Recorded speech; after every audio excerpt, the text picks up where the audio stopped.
All right, good evening. I hope y'all can see me and thank you for joining me. Today I'm going to make my take on cheese biscuits, okay? I will have all the ingredients below. I preheated my oven already to 415. I've got me set aside a greased baking pan with a piece of tin foil on it. These are the ingredients I'm going to use. This is a half a stick of unsalted butter, and to make up for a whole stick, I got shortening for the rest because I like the mixture of both. Just pure vegetable shortening right here. Okay, so we got the vegetable shortening. We're going to have buttermilk, which I got out to mark down yesterday. And I bought this to use. It's just a biscuit mix. I usually make my biscuits with self-rising flour, but I thought for this that using a southern biscuit mix would be good. And I got some baking powder in there, and I got a cup of Colby Jack cheese. We wanted a mixture of both.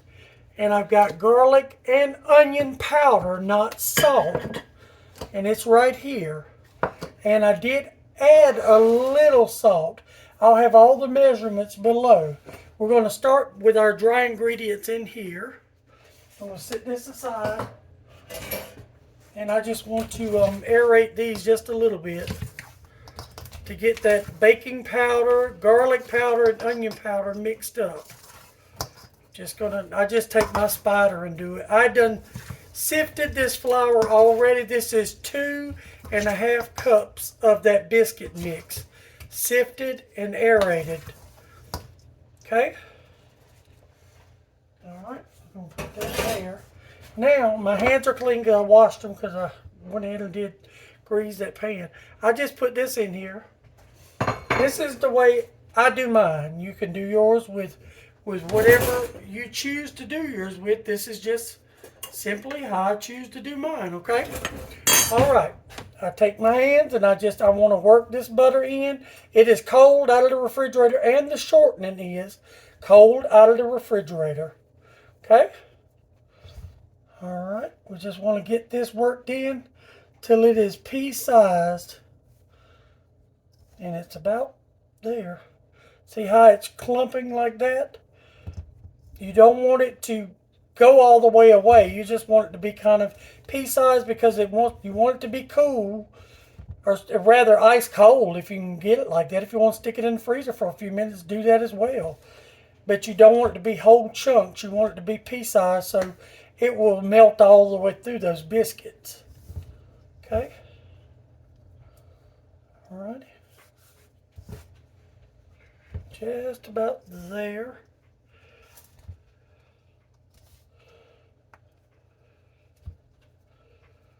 Alrighty. I think that'll do it. Let me clean this off my hands. I'm going to add my cheese in.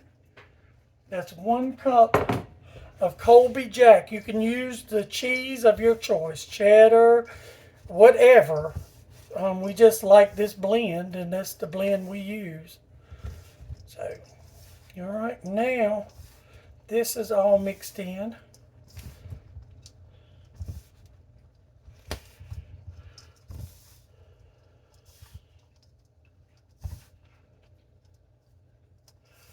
Want to get all your cheese separated and coated good. Okay. And you'll probably get quite a bit of biscuits out of this, and you can half the recipe if you'd like. Okay. I'm going to try to wash my hands right quick because my hand part is over with.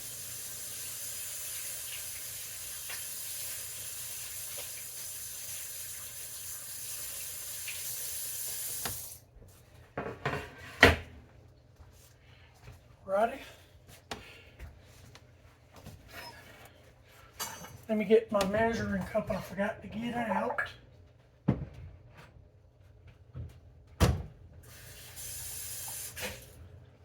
Okay. I'm going to, let me shake it up again. I'd already shook it up one time. All right. We're going to start with 1.5 cups of buttermilk. Okay, as I said before, I have all the instructions below. And we're going to put this whole one in there because we may need more and we may not. You just want to gently toss this. You do not want to stir hard. And we're going to need more. I see that already. And this will be a thick batter. Yep, we're going to need more. So that was 1.5 cups.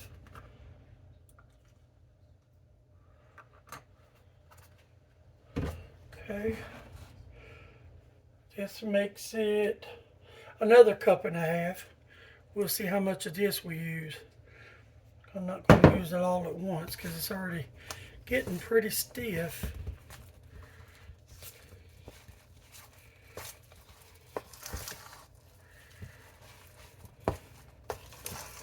And I will, if this makes more than one pan, I will only keep you through one pan. I think that might almost, I think that's going to do it. So, and that makes it a little shy of 2 cups. A little shy of 2 cups. 2 cups of buttermilk, 2.5 cups of flour. That's perfect. Absolutely perfect. Now, I'm going to move all this out of the way. Okay.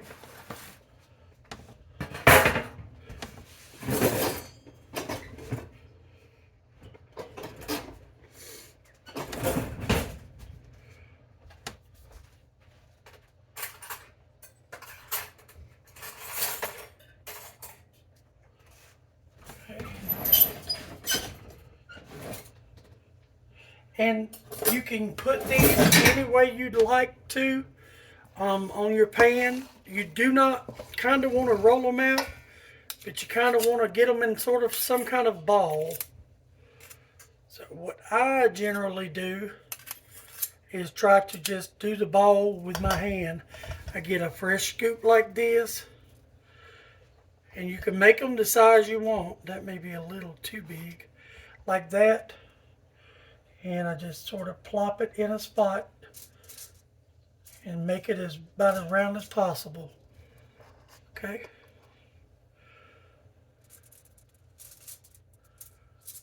Okay. And they're going to come out, they're going to look a little lumpy and bumpy, but that's the way they look.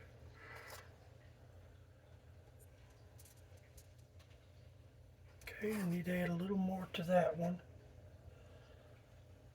And shape them a little bit if you'd like to. And it's completely up to you. It's your recipe. I'm only basically giving you the ingredients. That's it. Nothing more.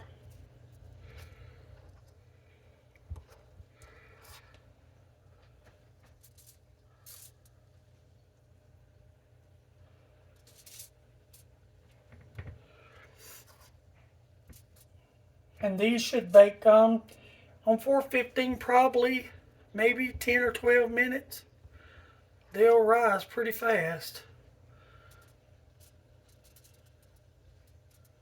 And they are absolutely delicious. And you shall see.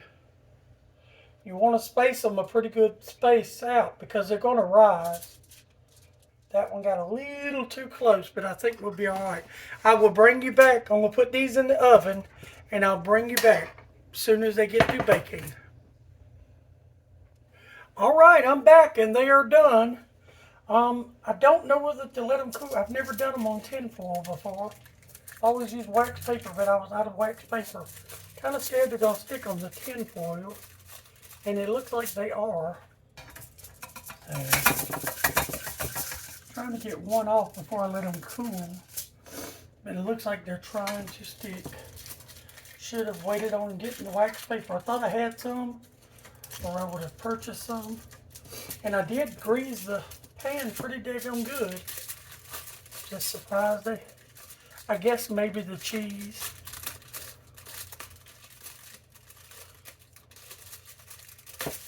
Uh-oh.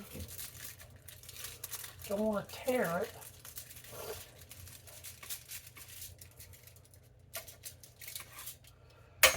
Ooh, that is hot. I was trying to get at least one off to show you.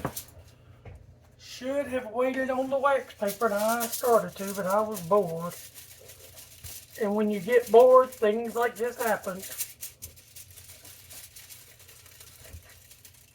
Here we go. Was able to get it off. Let's see. It just stuck a teeny tiny bit.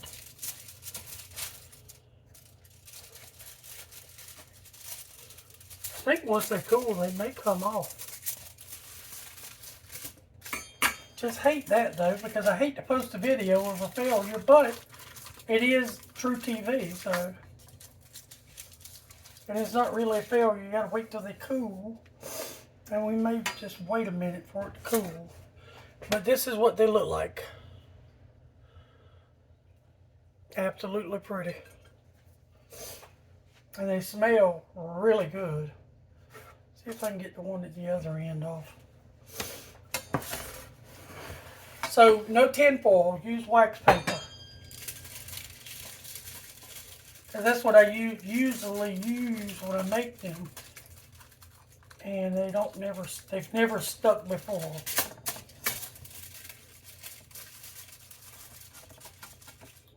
But there again, I think when it cools, it may just come off. So, and I don't want to rip them apart. See, that one's cooling and it's starting to come off. Absolutely there. But this is real life and things happen.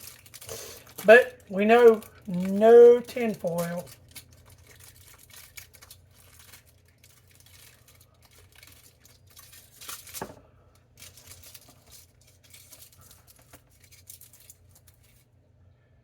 There we go. That one like to have came apart. And it only stuck on the very corner. But there's 4 more. But that is what they look like. But use wax paper. Don't do like I did. But I think, like I said, they'll come off once they cool. Because they're trying to peel off now. Even hot.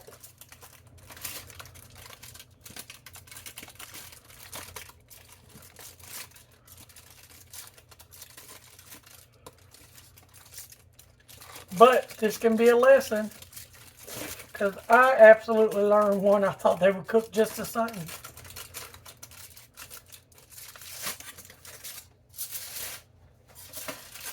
I was expecting them to slide right off the pan, and it did not work. Oh, they're trying to come off a little bit more now. I think that's it. I'm going to leave the other ones and let them cool because they'll come off. So, oh yeah, see they're firming up now. And the bottoms are browned. But again, let's just taste this piece. They are absolutely delicious.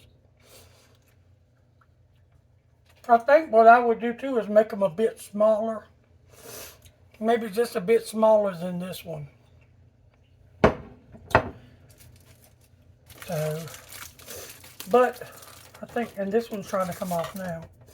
No tin foil. Remember, use wax paper.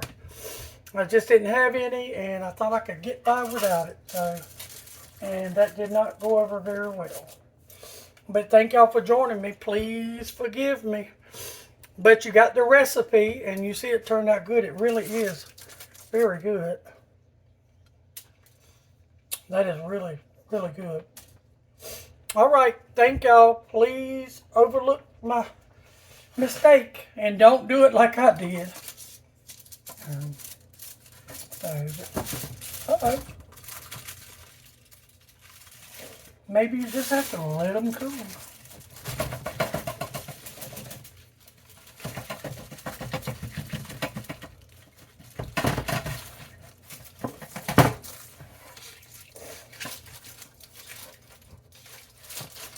But I told y'all before, I make mistakes too. I just usually don't film them. Yeah, I want that to sit for a while. But you see they're coming off. Thank y'all. Remember to like, share, and subscribe. And be forgiving. Bye.